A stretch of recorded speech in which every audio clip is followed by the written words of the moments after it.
ఈ రాష్ట్రంలో law and order పూర్తిగా నిర్వీర్యమైంది.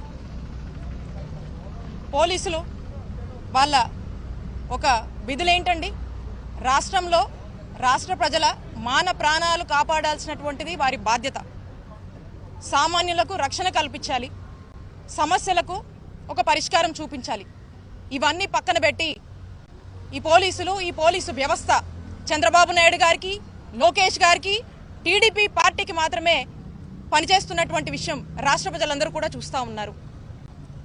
ఈరోజు రాష్ట్రంలో మనం చూస్తూ ఉన్నాము, కూటమి ప్రభుత్వం ఏర్పడిన దగ్గర నుంచి మరి 20 నెలలుగా చంద్రబాబు నాయుడు గారు ఇచ్చినటువంటి ఎజెండా ఏంటి? పోలీసులకి రెడ్ బుక్ అనేది వైఎస్ఆర్ కాంగ్రెస్ పార్టీ వాళ్ళ మీద ఇంప్లిమెంట్ చేయమని.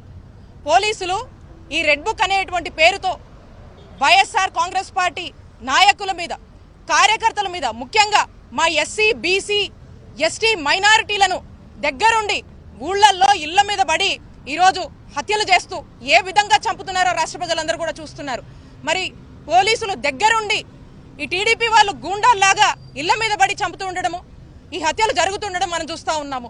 మరి ఈ రోజున మా పల్నాడు జిల్లాలో మీరు చూశారు, ఈ మందా సాల్మన్ని ఏ విధంగా అక్కడ ఉన్నటువంటి టీడీపీ వాళ్ళు ఇల్లు మీద పడి తన తలని రాడ్లతో పగలగొట్టి ఏ విధంగా చంపారో మనం చూసాము. ఇలాంటి ఈ రెడ్ బుక్కి బలైన వాళ్ళు ఎంతో మంది ఉన్నారు మరి 20 నెలలుగా. మరి వీళ్ళందరి మీద కూడా మనం చూసినట్టయితే ఇవన్నీ ప్రభుత్వ హత్యలుగానే భావించాల్సినటువంటి అవసరం ఉంది. ఎందుకంటే పోలీసులు చోద్యం చూస్తున్నారు.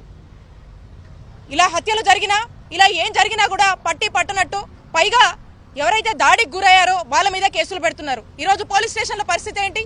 రాష్ట్రంలో ఏ సామాన్యుడు కానీ పోలీస్ స్టేషన్కి వెళ్ళి ఒక కంప్లైంట్ ఇస్తే ఆ ఎమ్మెల్యే కానీ, ఆ మినిస్టర్ కానీ, అక్కడ ఉన్నటువంటి మినిస్టర్ కానీ, లేదా చంద్రబాబు నాయుడు గారు ఆఫీస్ నుంచి చెప్తే కానీ ఎఫ్ఐఆర్ కట్టే పరిస్థితి లేదు. లేదా ఈరోజు సామాన్యుడు వెళ్ళి ఎఫ్ఐఆర్ ఇచ్చి నాకు న్యాయం చేయడానికి మాట్లాడితే తిరిగే అదే సామాన్యుడి మీద ఎఫ్ఐఆర్ కట్టేటువంటి పరిస్థితులు ఈరోజు రాష్ట్రంలో నెలకొన్నవి.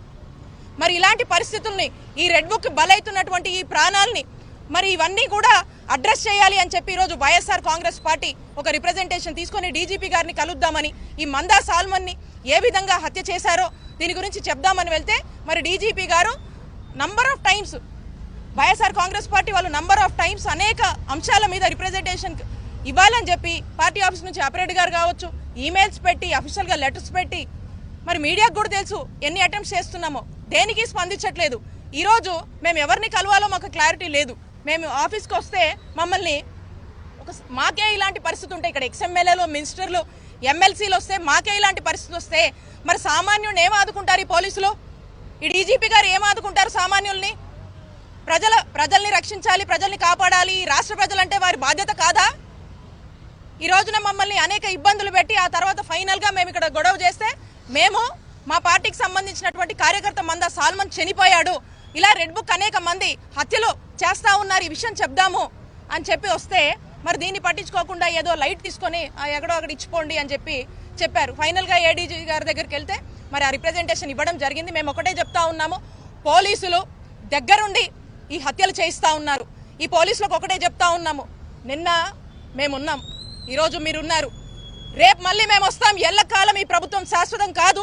ఇలా దగ్గరుండి ప్రభుత్వ హత్యలు చేపిస్తున్నటువంటి మీ ఎవ్వరిని వదిలిపెట్టమని చెప్పి తెలియజేసుకుంటున్నాము. అలాగే ఈ మందా సాల్మన్ కుటుంబానికి మరి ప్రభుత్వం అండగా ఉండాల్సినటువంటి అవసరం ఉంది. వారికి ₹1 కోటి ఎక్స్గ్రేషియా ఇచ్చి వారి కుటుంబానికి ఒక 5 ఎకరాల వరకు కూడా పొలం ఇవ్వమని డిమాండ్ చేస్తూ ఉన్నాము. అండ్ తక్షణమే ఈ నిందితులు ఎవరైతే ఉన్నారో వారిని అరెస్ట్ చేయాలి. అలాగే వీళ్ళు ఎవరైతే ఈ మందా సాల్మన్కి సంబంధించి ఆ కేసుకు సంబంధించినటువంటి వాళ్ళందరినీ కూడా కఠినంగా వాళ్ళ మీద చర్యలు తీసుకోవాలని చెప్పి మేము వైఎస్ఆర్ కాంగ్రెస్ పార్టీ తరఫున డిమాండ్ చేస్తూ ఉన్నాం.